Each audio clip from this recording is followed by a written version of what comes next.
everybody, thank you for coming back to my channel. So today what we're going to be doing is my monthly budget for November. It's that time again, and my budget has definitely changed since the last month. Like in my sinking funds video, I spoke about me getting a new car loan, and in my last video, my cash stuffing video, I spoke about getting another raise. All glory to God. So we're gonna go ahead and write this stuff out. If anybody has any questions about budgeting, how to create a budget and how to plan a budget, I'm gonna be honest right now and just tell y'all, I don't have the words, and I don't know the exact system of how I set up my budget. But what I can do and what I will do in the description, I will link the videos that have helped me out in creating my budget. I can help somebody with their budget on like a one-to-one basis, seeing where their finances is at and seeing how to allocate their funds like that. But as far as like an overarching general thing, especially if you're monthly, bi-weekly, or weekly, that's very difficult for me. So I will link in the description the resources I use that help me set up my budget. And if you ever want to do anything one-on-one or anything like that, I can do that as well. We're gonna go ahead and get into my budgets. Things have changed and you will see them in this video. So the income that I write in here will be my income with taxes taken out. So when I do my budget, I don't base it off of my gross income. I do it based off my net income, because that's the money that I'm actually seeing.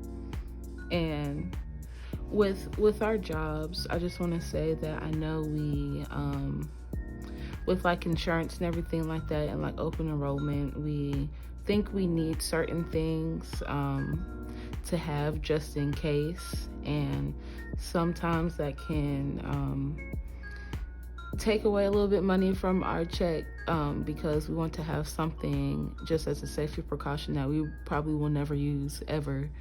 Probably, I will never say never, but probably won't use at all in the near future. So what I did is I enrolled in certain plans in my insurance, or like different things that my company offered, to see if I would need it or use it in any time throughout the year. And as I'm getting closer to open enrollment again for the next year, I'm realizing some of the stuff that I pay for monthly, I don't use at all, and I don't necessarily need it. And because I have a plan and I budget my money and allocate it in certain things, I think if things were to come up, I will have the available funds to be able to prepare for those special cases or causes or stuff like that. So yeah, especially for insurance, just make sure you're looking at that and you're paying for stuff that you're actually going to need, that you're actually going to use, and not something you're getting based off of fear that you might need it. So yeah, just gonna fill in my income amount and then write down I guess you can say titles, write down the titles of all my categories.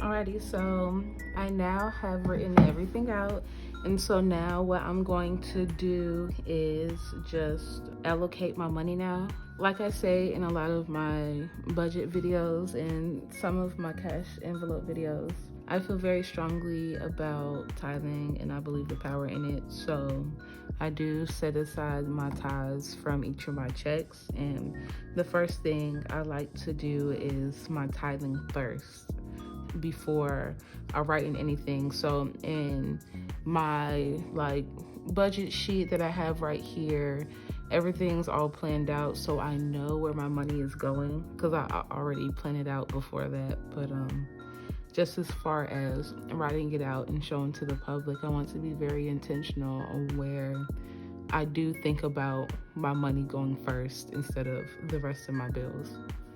So yeah, I'm just go ahead and write in this amount and then go ahead and then start from top to bottom.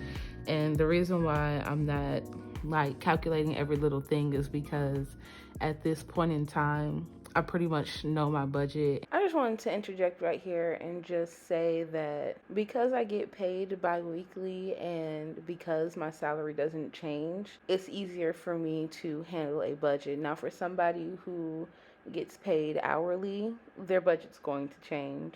It's going to it's going to differ bi-weekly or week by week. So that's when you really get into the nitty-gritty and truly like planning out your checks before you get them. But for me, because I get a set check every 2 weeks, I know how my money's flowing. So I have a little bit of a handicap in that aspect, but you're it's still you're still able to budget each paycheck. It's been done and it's being done now. Don't let that make it seem like it's something that you'll never be able to do because your checks aren't consistent. It's still doable.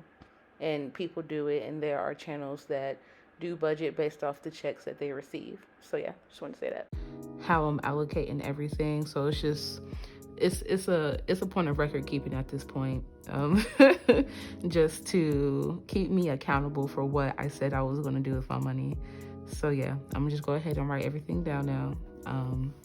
And I think this is going to be a pretty short video. I like to do this for you guys to see how my budget changes and how I allocate my money for my budget, but also to serve as an accountability measure of what I'm doing and how I'm stewarding my finances and everything like that. So yeah, going to write everything down.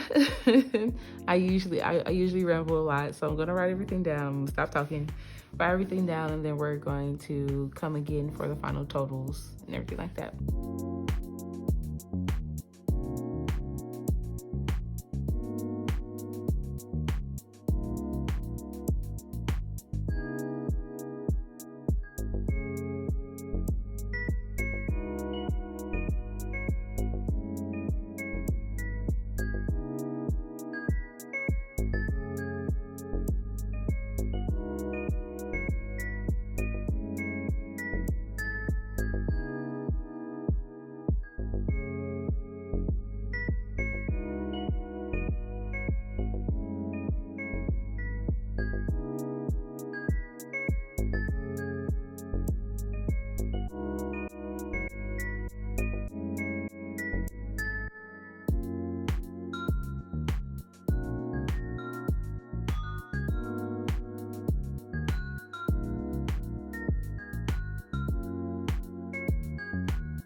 I'm also going to be doing math as well in between all of this. I don't usually do that, but I'm going to go ahead and do my math.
Alrighty, so I finished everything, and what I have left will be $4.52. What I plan to do with that is put it in my dead snowball. I like to do zero-based budgeting. I like all my money to have a place. I know some people, they work better with a buffer, and I thought I was a person who worked better with a buffer, and then realized that I wasn't using the buffer as a buffer. I was just using it like I would, that I set my money aside for. And I guess that can, in a way, be a form of budgeting. But if I was going to just do that, I probably would just took the money out and put it in like a eating out fund or something like that, or a miscellaneous fund or something like that, so I can use it in that way, so I can see where my money is going. Because I have this really bad habit, y'all, of having a card and just, well, we don't really swipe it, but inserting it.